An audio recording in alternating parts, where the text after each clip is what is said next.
আরজিকর কাণ্ডে সন্দীপ ঘোষ, আরজিকরের প্রাক্তন অধ্যক্ষ সন্দীপ ঘোষ, তাকে কিন্তু রীতিমতো চেপে ধরেছে সিবিআই। গতকালই কিন্তু তথ্য বের করতে পলিগ্রাফ টেস্ট হয়েছে সন্দীপ ঘোষ সহ আরও 6 জনের। তার মধ্যে সঞ্জয় রায়, আরজিকর কাণ্ডের মেন অভিযুক্ত এবং প্রথম এবং শেষ গ্রেপ্তার এই সঞ্জয় রায়ের পলিগ্রাফ টেস্ট করতে পারেনি সিবিআই আধিকারিকরা যান্ত্রিক ত্রুটির কারণে। আজ সঞ্জয় রায়ের পলিগ্রাফ টেস্ট হবে প্রেসিডেন্সি জেলে, এমনই কিন্তু খবর উঠে আসছে। তার মধ্যেই কিন্তু সন্দীপ ঘোষের পলিগ্রাফ টেস্টের পর তাকে কিন্তু রীতিমতো চেপে ধরেছে এবার সিবিআই। তার বাড়িতে সিবিআই হানা, সকাল থেকেই চলছে সন্দীপ ঘোষের বাড়িতে সিবিআই হানা। আর আচমকাই কিন্তু সিবিআই হানা, সিবিআই তাণ্ডবের মাঝে সন্দীপ ঘোষকে বাড়ি থেকে বের করে গাড়িতে তুলল সিবিআই। কোথায় নিয়ে গেল সন্দীপ ঘোষকে? জোর শোরগোল পড়ে গেছে রাজ্য রাজনীতিতে। তবে কি গ্রেপ্তার হলেন অবশেষে সন্দীপ ঘোষ? আর সন্দীপ ঘোষের বাড়িতে যখন চলছে সিবিআই তল্লাশি, সন্দীপ ঘোষকে যখন তুলে নিয়ে যাচ্ছে সিবিআই গাড়িতে করে, ঠিক সেই মুহূর্তে সন্দীপ ঘোষকে নিয়ে অবশেষে মুখ খুললেন তার পাড়া প্রতিবেশীরা। মুখ খুলি বিস্ফোরক সন্দীপ ঘোষকে নিয়ে পাড়া প্রতিবেশীরা যা বললেন তাতেই কিন্তু তুমুল শোরগোল পড়ে গেল একেবারে গোটার রাজ্যে। আরজিকরের মহিলা চিকিৎসককে ধর্ষণ এবং খুনের পর প্রথম যে নামটা সামনে এসেছিল তিনি হলেন সন্দীপ ঘোষ। সন্দীপ ঘোষের বিরুদ্ধে দফায় দফায় বিক্ষোভ, তার ইস্তফার দাবিতে রীতিমতো হইচই পড়ে গিয়েছিল গোটা রাজ্যে। চিকিৎসকরা তারা আন্দোলনে নেমেছিলেন, সন্দীপ ঘোষের বিরুদ্ধে আঙুল উঠেছিল।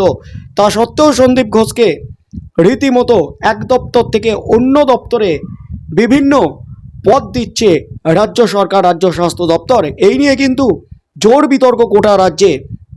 তার মধ্যেই আজ সরাসরি সন্দীপ ঘোষের বাড়িতে সিবিআই, আর অবশেষে দুপুরের পর সন্দীপ ঘোষকে গাড়ি করে তুলে নিয়ে গেল সিবিআই।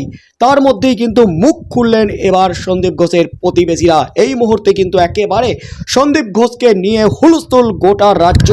আরজিকর হাসপাতালের প্রাক্তন অধ্যক্ষ সন্দীপ ঘোষকে নিয়ে তার এন্টালির বাড়ি থেকে বেরিয়ে অন্য একটি বাড়িতে গেল সিবিআই। এন্টালির বাড়িতে সকাল থেকে সিবিআই তল্লাশি চালিয়েছে। কয়েক ঘন্টা তল্লাশির পর দুপুরে সন্দীপ বাড়ি থেকে বেরোন এবং ব্যক্তিগত গাড়িতে ওঠেন। তার পিছনে অন্য একটি গাড়িতে ছিল সিবিআই আধিকারিকরা এবং সন্দীপের গাড়িতেও ছিল সিবিআই, এমন কিন্তু খবর উঠে আসছে। সন্দীপের অন্য একটি বাড়িতে গিয়েছেন তারা, সেখানেও তল্লাশি চালানো হচ্ছে। আরজিকরের আর্থিক অনিয়মের অভিযোগগুলির তদন্ত করছে সিবিআই। কলকাতা হাইকোর্ট এই সংক্রান্ত তদন্ত কেন্দ্রীয় সংস্থার হাতে তুলে দিয়েছে। শনিবারই ওই মামলায় এফআইআর দায়ের করা হয়েছে নিজাম প্যালেস থেকে। রবিবার সকাল থেকেই শুরু হয়েছে তৎপরতা। রবিবার সকালে সিবিআইয়ের একটি দল নিজাম প্যালেস থেকে বেরিয়েছিল। একটি দল যায় সন্দীপের বাড়িতে। আরজিকরের আর্থিক দুর্নীতি নিয়ে হাসপাতালের প্রাক্তন অতিরিক্ত সুপার আক্তার আলী যে অভিযোগ দায়ের করেছিলেন তাতে সন্দীপের নাম রয়েছে। তিনি কোনো রকম আর্থিক অনিয়মের সঙ্গে যুক্ত কিনা খতিয়ে দেখছেন কেন্দ্রীয় গোয়েন্দারা। সিবিআই সূত্রে খবর, সন্দীপের বাড়িতে দীর্ঘক্ষণ তল্লাশি চালানো হয়েছে। তাকে এবং তার পরিবারের সদস্যদের জিজ্ঞাসাবাদ করা হয়েছে। এরপর তাকে নিয়ে অন্য বাড়িতে গেছে সিবিআই। সিবিআইয়ের একটি দল রবিবার সকালে গেছে সঞ্জয় বশিষ্ঠর বাড়িতেও। তিনি আরজিকর হাসপাতালের প্রাক্তন সুপার, তার বিরুদ্ধেও আর্থিক অনিয়মের অভিযোগ রয়েছে। আরজিকরে মহিলা চিকিৎসকের ধর্ষণ ও খুনের ঘটনা প্রকাশ্যে আসার পরই শীর্ষ আধিকারিকদের অপসারণ চেয়ে আন্দোলন শুরু করেছিলেন সেখানকার জুনিয়র চিকিৎসকরা। এখনও কর্মবিরতি চলছে। সেই আন্দোলনের চাপেই কিন্তু রীতিমতো সুপার পদ থেকে যেমন সরানো হয়েছে সঞ্জয়কে, তেমনই কিন্তু অধ্যক্ষর পদ থেকে ইস্তফা দিয়েছেন সন্দীপ ঘোষ। আর সন্দীপ ঘোষের বাড়িতে সিবিআই যেতেই কিন্তু তোলপাড়। দীর্ঘক্ষণ অপেক্ষায় থাকতে হয়েছে সিবিআই আধিকারিকদের এবং সিবিআইয়ের এই তল্লাশি অভিযানের মাঝেই কিন্তু বিস্ফোরক বোমা ফাটালেন প্রতিবেশীরা। সন্দীপ বাড়িতে আছো? লাগাতার বাজলো কলিং বেল, ফোনেও মিলল না কোনো সাড়া। সাত সকালেই সন্দীপ ঘোষের বাড়িতে গিয়ে প্রায় 1 ঘন্টা 15 মিনিট বাড়ির বাইরে দাঁড়িয়ে থাকতে হলো সিবিআই আধিকারিকদের। এতদিন ডাক পড়ছিল সিজিওতে, এবার একেবারে বাড়ির দরজায় কড়া নাড়লেন কেন্দ্রীয় তদন্তকারী আধিকারিকরা। খবর চাউর হতেই ততক্ষণে শোরগোল পড়ে গেছে গোটা এলাকায়। ভিড় জমতে শুরু করেছে সন্দীপের বেলেঘাটার বাড়ির সামনে। 6টা 45 মিনিট নাগাদ সিবিআই সন্দীপের বাড়িতে গেলেও প্রায় 1 ঘন্টা 15 মিনিট পর 8টা নাগাদ বাড়ির দরজা খোলেন সন্দীপ। কিন্তু সিবিআইয়ের সামনেই আছড়ে পড়ল জনতার ক্ষোভ, জনরোষ। বাইরে দাঁড়িয়ে এক মহিলা বললেন, খবর পেয়ে চলে এলাম, চাই এ ধরনের পাবলিক যেন দেশে না থাকে, এরকম মানুষ থাকার থেকে না থাকাই ভালো। পাশে দাঁড়িয়ে আর এক ভদ্রলোক বললেন, এই সমস্ত লোকের শাস্তি চাই। উদ্বেগের সঙ্গে আর এক প্রতিবেশী বললেন, এত বড় কাজ করেও খোলা হাতে ঘুরে বেড়াচ্ছে কি করে, সেটাই তো দেখছি, এদের ধরে ফাঁসি দেওয়া উচিত। আর একজন বললেন, ম্যাজিক দেখতে এসেছি, পিসি সরকারের ম্যাজিক দেখছি, এবার এর ম্যাজিক দেখতে এসেছি। এ যে কী ম্যাজিক করেছে তা সারা বিশ্ব দেখছে, সিবিআই তদন্ত করে লাভ নেই, এর ফাঁসি দেখতে চাই। প্রসঙ্গত হাইকোর্টের নির্দেশ মেনে সিবিআইয়ের দুর্নীতি দমন শাখা সন্দীপের বিরুদ্ধে এফআইআর করেছিল, রুজু হয়েছিল আর্থিক দুর্নীতির মামলা। একদিন আগেই আলিপুর আদালতে সেই এফআইআরের কপি দেওয়া হয়। আরজিকরের প্রাক্তন ডেপুটি সুপারিনটেন্ডেন্ট আক্তার আলী দীর্ঘদিন আগেই দুর্নীতির অভিযোগ করেছিলেন। তার ভিত্তিতে তিলোত্তমা কাণ্ডের পর সিট গঠন করেছিল রাজ্য। এই সিট গঠন নিয়ে প্রশ্ন তুলে আবার হাইকোর্টের দ্বারস্থ হন আক্তার।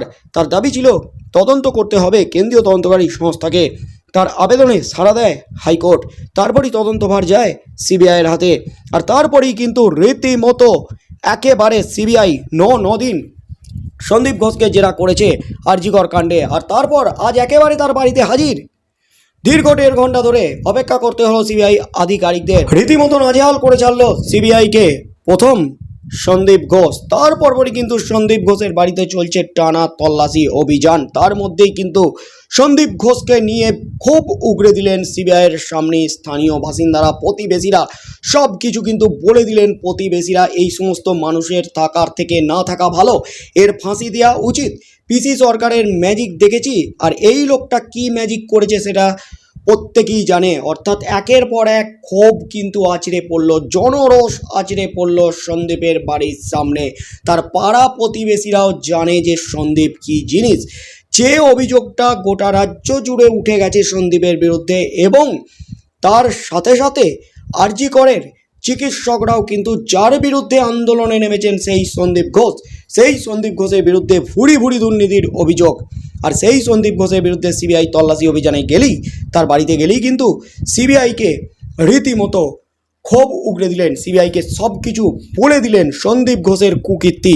তার পাড়া প্রতিবেশীরা তারা কিভাবে দেখেছেন, তারা কিভাবে চিনেন সন্দীপ ঘোষ, কিভাবে থাকতেন পাড়ায়, সব কিছু কিন্তু ফাঁস করে দিলেন প্রতিবেশীরা যা বললেন তাতেই কিন্তু সন্দীপ ঘোষের উপর চাপ বাড়ল, এবং তার সাথে সাথে প্রবল চাপে রাজ্য সরকার। কারণ এই সন্দীপ ঘোষই কিন্তু একেবারে মাথা হয়েছিল আরজি করে ভুড়ি ভুড়ি দুর্নীতি, কোটি কোটি টাকার দুর্নীতি, বিভিন্ন কেলেঙ্কারির সাথে যুক্ত এই সন্দীপ ঘোষ।